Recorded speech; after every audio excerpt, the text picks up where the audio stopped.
Welcome to the Purlsbeforethyme knitting podcast. I'm Elise, and today is a very exciting video. I've been thinking about it for days now, and yeah, I'm going to be talking about my fantasy fall wardrobe for this year.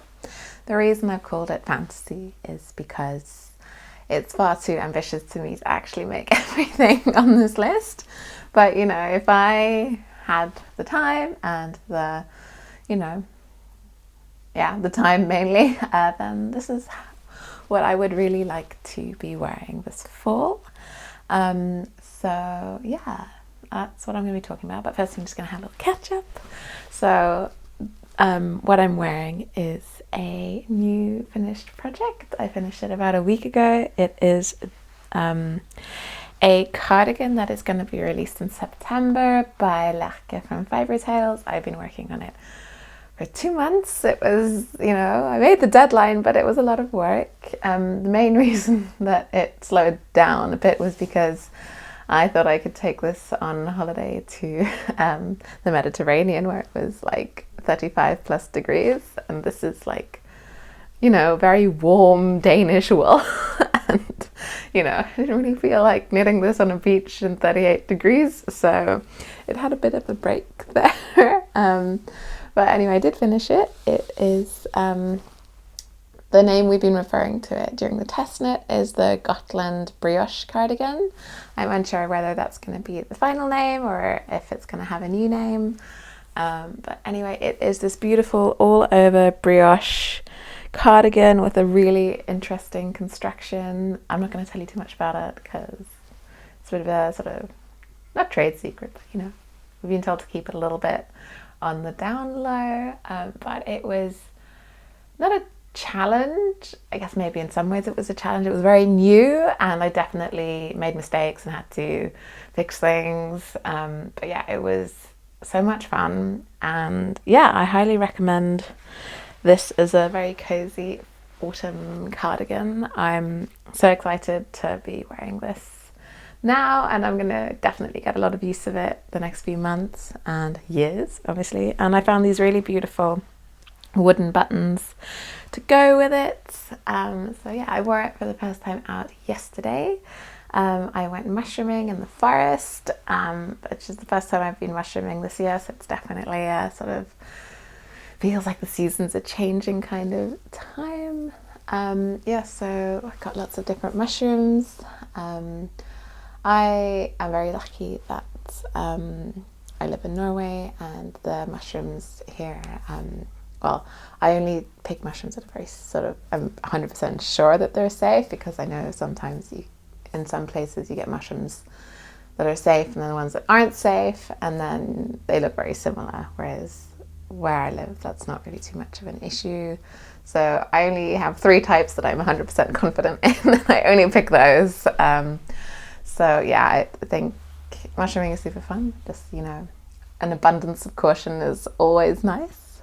But yeah, so I'm definitely feeling ready for, darker days and cooler temperatures. So yeah, let's get into the behind the scenes of my thinking with fall or autumn, I guess, wardrobe.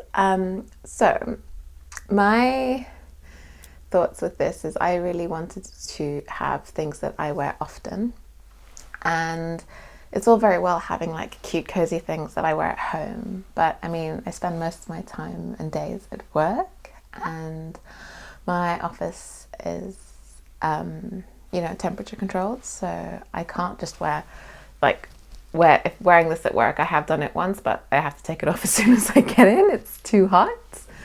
So I was just thinking about how I can incorporate versatile knitwear into like an office wardrobe that's also, a bit autumnal and cute and warm. So yeah, those have been kind of my main thoughts with this. So yeah, the practical side, so this fits into like a business environment, but I'm lucky it's not an overly super smart business office where I work. It's not like suits are the thing. There's a lot of range of things. So I work in IT, which is a very diverse field. So people who are a bit more client facing often have a little bit more of a smart wardrobe, and then people who spend all day just coding, then you can just wear like a hoodie and jeans and that's fine. But I have a bit of both of those in my job, so I can wear a whole range of things, and that's very nice. But I do feel like sometimes I go a little bit too country cottage at work, which I think is very sweet, but I also think that, you know, maybe it's nice to have a little bit more sort of clean cut things. So I think that's why I've incorporated more things with colours in my fall inspiration, because I don't actually have any shirt coloured knits. So that's been one thing that I've definitely been missing. And then the other thing in terms of versatility is more cardigans. So I am very much someone who's like, oh, sweaters are nice because you can just do a ton of stockinette, which is true and it's very nice. But I also think that, not that that's lazy, but I definitely think that more cardigans means you can just like, you know, you can open them up, get a bit more air, sort of. They are a little bit more versatile than a sweater in some ways. So those are the kind of thoughts I have. And in terms of the aesthetic, I guess I made a Pinterest board for this.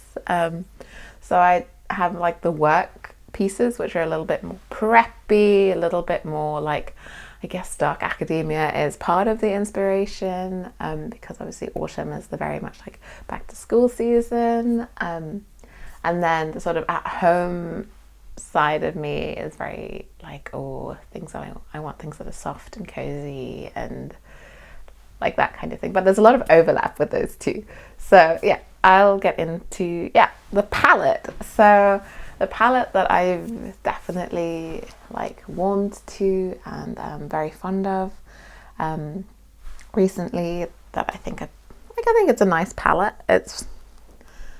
I think it's like inspired by dark academia kind of thing. So if you've seen Knit and Grace's fall wardrobe inspiration, she is definitely very dark academia, lots of like deep purples and browns and like neutrals with a few jewel tones, I guess.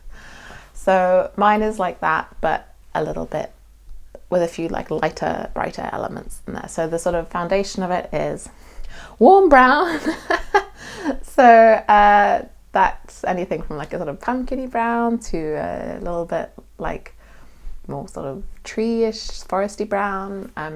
And then I've also got a sort of swampy green, which I think is like, I love green. Green is one of my favorites, but I think I really love a swampy green. So I'll show my palette here somewhere. The other color I really like, that's sort of dark for autumn, that I have nothing in my wardrobe that is this color. So that's going to change hopefully. It's like a sort of a wine burgundy deep purple color. I think that is so beautiful. I think it's been a bit hard to incorporate because I do really enjoy a lot of structure, and I think with darker colors like cables and things don't always pop quite as much, but if you're not doing that kind of textured knit, having darker colors I think is really, really gorgeous. And then as a kind of sort of contrast to that, I think one really beautiful color combination, especially if you have a lot of like browns, is like the complementary color to a brown is like a blue, but like a pale blue, I think is very beautiful. And I love cool pale pastel-y blues with a bit of grey in them. I think they're very nice. I think they suit me very well, so I do have a lot of blue in my wardrobe. And then the last color is a kind of like vanilla buttery yellow, and I love yellow. Yellow is one of my favorite colors. I love a bright yellow, I love a sunshine yellow, my bedroom is yellow, so it's definitely something I think is beautiful. So yeah, I've put the sort of yellow in as well, and then that's sort of like the main base color palette I've been thinking about. And then obviously it's nice to have a few pops of contrast here and there, and I really think like small accessories, it's nice to really have something completely different that stands out. So I think things like, you know, a sort of orangey red is gorgeous, and I haven't actually made anything orangey red, and I I think it sort of started when Petite Knit started doing like Sophie scarves and these bright reds, and I was like, ooh, that's quite nice. Like the look of like a bright red scarf with a very sort of neutral look is very beautiful. So that's on my mind as well. So I think I want to get into talking about garments. So the reason I don't have anything with shirt collars is because I went to boarding school, and yeah, I had uniform every day for all of my teens and my childhood, and yeah, I just wore shirts and collars every single day. And then, you know, you just get like, as soon as you have the opportunity to not wear collars and like uniform, you know, when I went to uni, it was just like, okay, no, it's so nice to just wear a hoodie and sweats all the time. So it was definitely like a kind of, a relief to not have to wear that. But honestly, I think they're very nice. It's very nice to wear a collar. I think it sort of elevates, it looks very clean, and I like the look of it. So thinking about the sort of versatile things that I need, something I've been wearing a lot to the office recently is this t-shirt made of cashmere that I bought in a second-hand shop.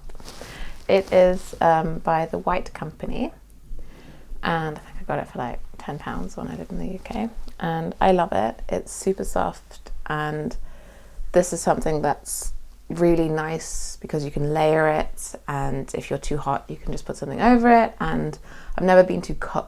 No, sorry.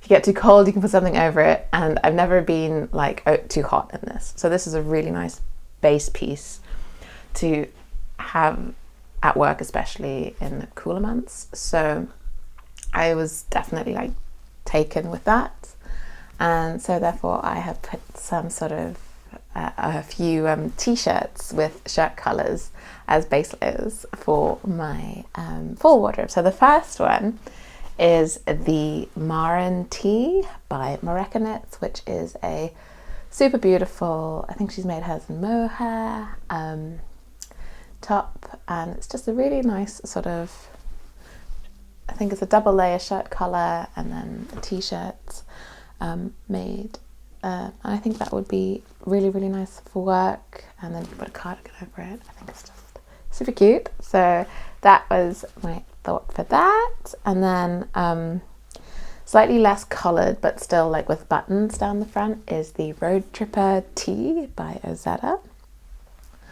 So I think that is really nice. And in terms of colour, like for the Maren tee, the pattern version is made in this beautiful pale blue, and I kind of really want to make it in that because I think it's very nice.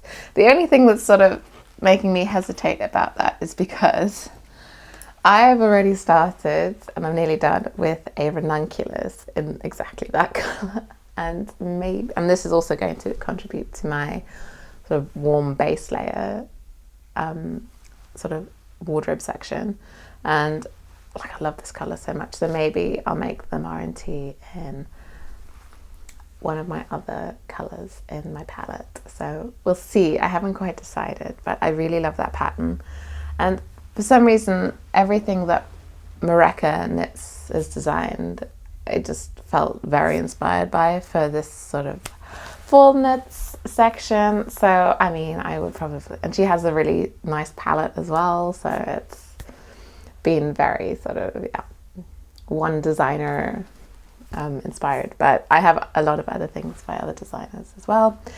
Yeah, so the Roadtripper tee is also very nice. I think that one is in a really beautiful OT brown, or sort of a warm brown. It is very beautiful.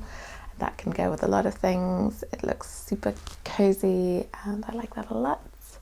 And then as a sort of very different style, it's not coloured, but I think it's very feminine and elegant, is a test knit that I'm doing, and it's also, I've done it in two of the colours of my sort of desired palette. It is the Candelaria blouse by Teti's Knit Garden, and I think this is so beautiful. It's this colour work, and I've done it in this buttery and burgundy, and it is such a gorgeous pattern. This is very sort of, I think sort of botanical colour work is very autumnal for me, and I think having this like under, like one of the pieces of my wardrobe that I wear a lot, it's a kind of men's blazer. It's very masculine, it's got huge wide shoulders, it's sort of greyish brown. I wear it as a jacket quite a lot when it's not raining, and I think this under that is very, like, I think that's going to look really good because it's like so very nice contrast with like sort of boxy shoulders and then like delicate colour work. So I'm really excited for this. The deadline is in 2 weeks. I've had 2 weeks so far, but I'm not far off finishing the colour work. So hopefully after that's just stocking it all the way and I'll race through it. But I'm a bit worried. But we'll see. We'll see. I'm going to stay positive with that. So those are 3 of the tops I had planned. So these are the warm base layers. And the last warm base layer that I have, all of these are t-shirt length for versatility purposes. And the last one I have on here is another Moreca knits pattern called the Koi top, which is a sort of scoop neck top. And I like the sort of femininity of it, and I think it's very beautiful, and I think it's also one of those that can work very well as like sort of occasion wear and office wear, and yeah, it's very nice. And I think if you make it in the right yarn, it can be very like warming, because I feel like if you're warm in your core, I guess, then it's yeah, hard to get cold. So I think that's a really nice piece. I love all of her designs. So those are my base layers section, and then I have one sweater. So even though I said I'm going to be mainly focusing on cardigans, I have one sweater. And the inspiration behind this is very much linked to the sort of back to school thing that I was talking about earlier. And if you look at my Pinterest board, you might notice that I have some like photos of rugby games. And when I went to school, you had all this uniform that you had to wear. And one of the pieces that I hated wearing, but I thought it was a very cool garment, was a reversible rugby jersey. And the reason I hate it, like, this is very typical of a lot of British schools, is you have, you know, girls' uniform, boys' uniform for the day, and then the sport uniform is all just designed for men. And then the girls just have to try and find uniform that kind of fits them. And so, you know, you have like boys' shorts, and then they either fit your waist and then they're a bit tight on your hips. And like, I just remember feeling very self-conscious in all of the sports uniform. And then you would like, girls would just get wedgies all the time. It was not very fun. And then these rugby jerseys, oh yeah, like tracksuit pants, like if you get them to fit you around the hip, then they end up being like 5 inches too long. Like, sort of things that you'd have thought like half the people at the school don't fit this uniform, can you do something about it? But no. And then these rugby jerseys, which were really, like, I was kind of fascinated by them. They were made of this very like thick cotton, and they were quite heavy when they were dry, and people would play sports in these outside in the rain. And like, if you think they're heavy dry, when they're completely waterlogged, they're just so heavy, and they take forever to dry, and they, you know, very easily get to smell gross and damp and stuff. But anyway, what was fun with these is one side was like red and white stripes, and then you can turn them inside out and they would be fully just navy blue. And then the collars was just a single layer of white, and then you would just pop it out depending on what way you wore the shirt. The main issue with this shirt was, again, it was designed for boys, and so it had no boob space. So, and when it's in this very unflexible cotton, it was just not a comfortable thing to wear. But I think as an item of clothing, it is actually like, I kind of like the look of having, you know, a stripy jersey with a collar. So I think they were kind of a cool thing, but I, you know, would really like one that was designed for my body and my aesthetic and didn't look so terrible, and, you know, made of something a bit, you know, nicer than that. because, you know, I actually do like rugby, which is not something everyone says. So I'm half South African, and rugby culture is a big part of South African culture. You know, we're world champs twice in a row. So, you know, go Springboks. So, yeah, I would really like to have a sort of rugby jersey style top. So the one I really like is also by Moreca Knits. It's called the Charlie pullover. And so you can either make this as a striped version or a non-striped version. And the pattern, why is it like this? I feel like more and more patterns are doing this, is like all the yarn recommendations are like 100% cashmere. And I feel like that is a very unaffordable option. Like, I calculated how much it would cost if I were to use the yarn recommendation. It was like, yeah, 3,000 krona, which is a lot of money. More closer to 4. It was a huge amount of money just on yarn. So I don't think I'll be making it in that. But I also don't want it to have a mohair in it because I feel like that will have too much of a halo. So I'm going to explore options for that. And I think that would be really nice in a kind of all over burgundy with like a white colour, or I'm not quite 100% sure what I want to do with it yet. But I think that's something very exciting that I don't have in my wardrobe at all at the moment and I would like. So those are those categories. And then we come to the cardigans category. So obviously I have this beautiful cardigan already ready to go for fall. And then I have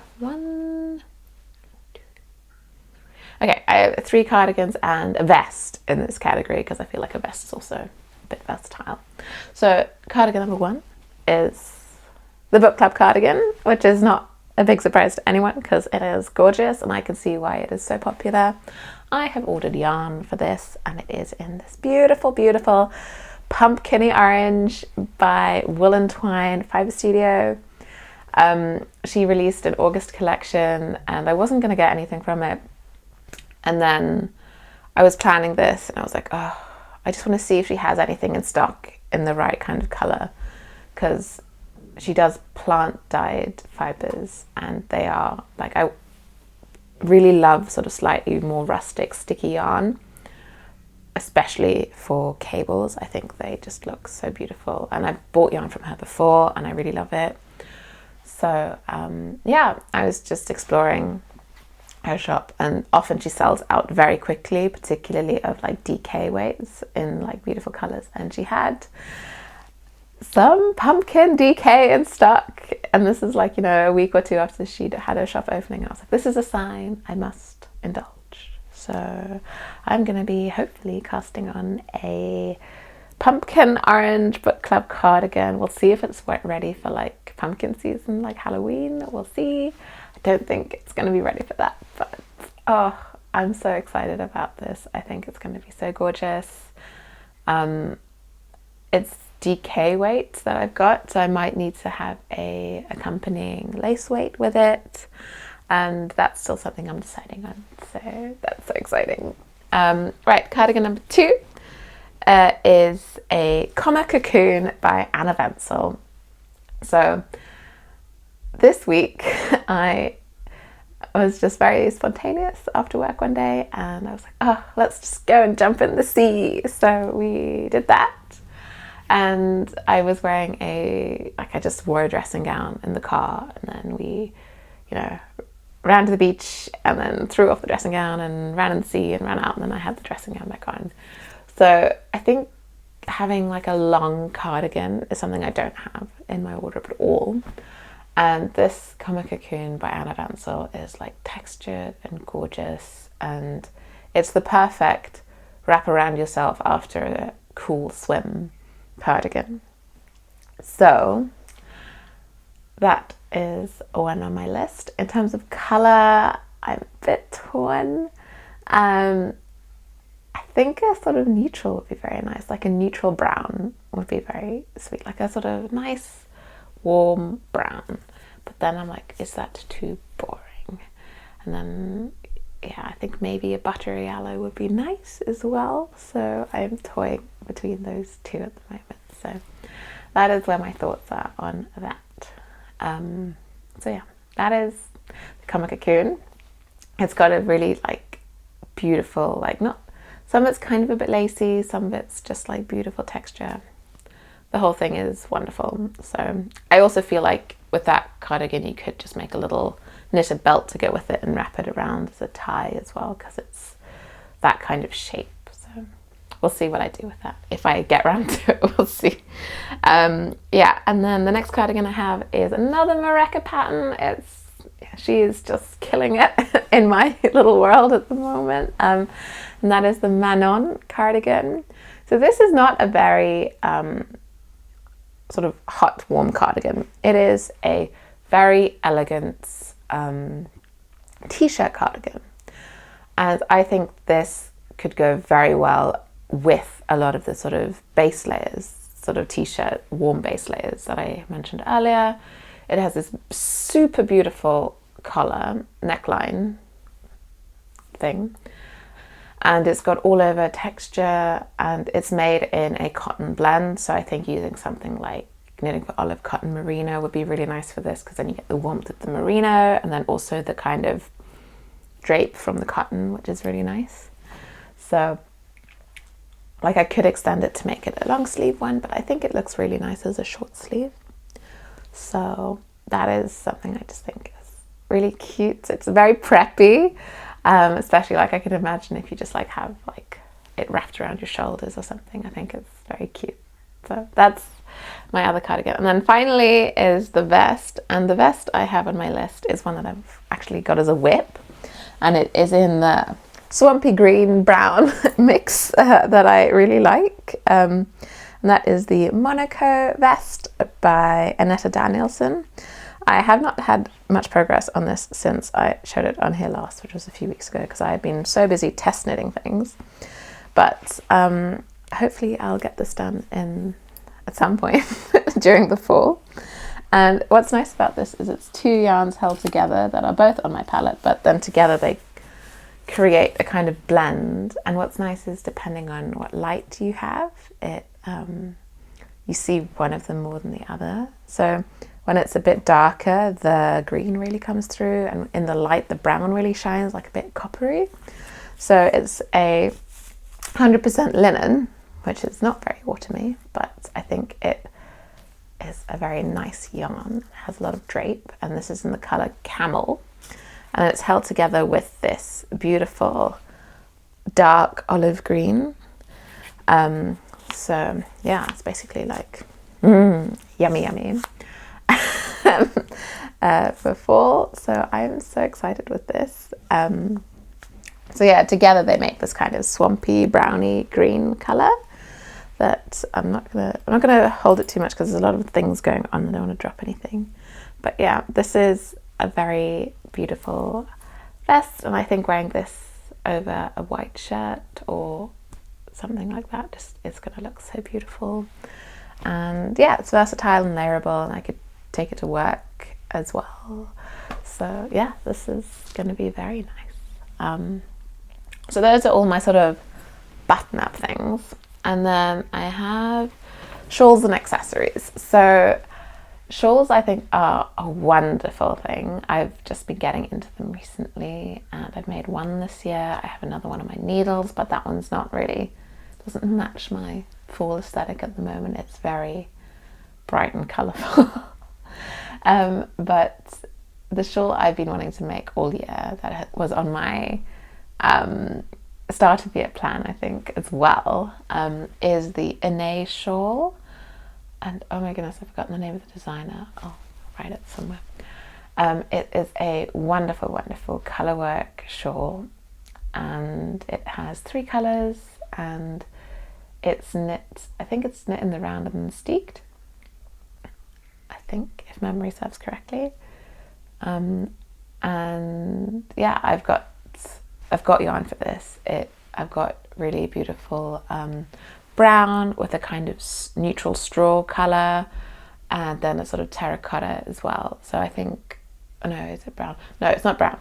I've got a sort of very pale pink with straw. So they're both quite similar, and then there's terracotta, and I think I'm just so excited for that to happen as well. And the thing with shawls is, you know, at work, if I feel cold, it's nice to have one on the back of my chair and I can just like wrap up in it.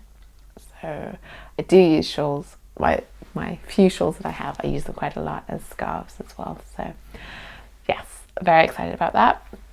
And then a quick knit, which is going to be my like cherry on top accessory, is a scarf that I have.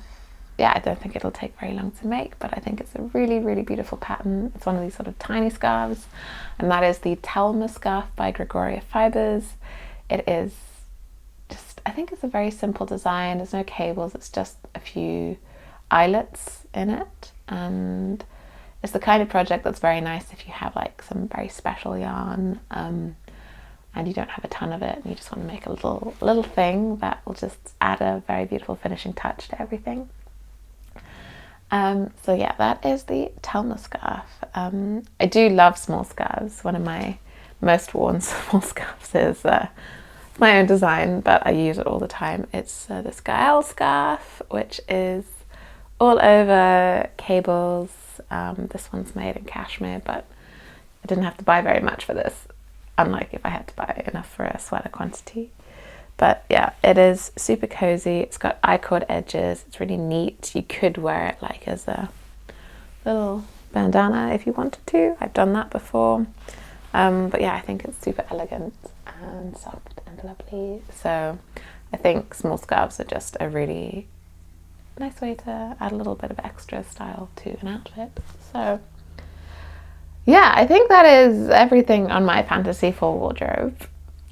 Seeing as I have some of them as whips, maybe I'll get quite a lot of this done. I highly doubt it. So in terms of prioritizing, I'm definitely gonna prioritize the Manon shirt or t-shirt, yeah.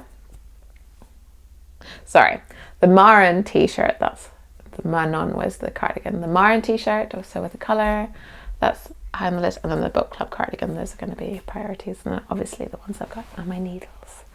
So I think realistically it's going to be 4 or 5 things of this list instead of, you know, all 10 or whatever I've got. But anyway, that is what my plans are. What are your fall knitting plans? I really like seeing other people's fall knitting plans videos. I watched those twins who knits fall plans, and I really laughed when they were like, we have no business making this video. We made plans in January. None of those things are on here, and I relate to that so much because I also made a plan of what I was going to make all year in January. I think it's unrealistic to do that because, you know, new patterns come out all the time, and you know, what I have in my stash changes and what I want to use my stash for changes. So sometimes I have like, you know, sweater quantity of yarn and I have like 4 or 5 patterns that, you know, I've intended this yarn to be for as my opinions change. So I think it's nice to have that flexibility in a hobby. So yeah, I'm super happy and excited, and I'm gonna spend the rest of my day apart from like going for a walk and a few errands, I am going to be working on my Candelaria tea for Teti because that needs some work. But anyway, that is I'm very pleased with fantasy fall wardrobe for 2024. So yeah, I hope you all have a wonderful week, and yeah, that's it. Okay, bye.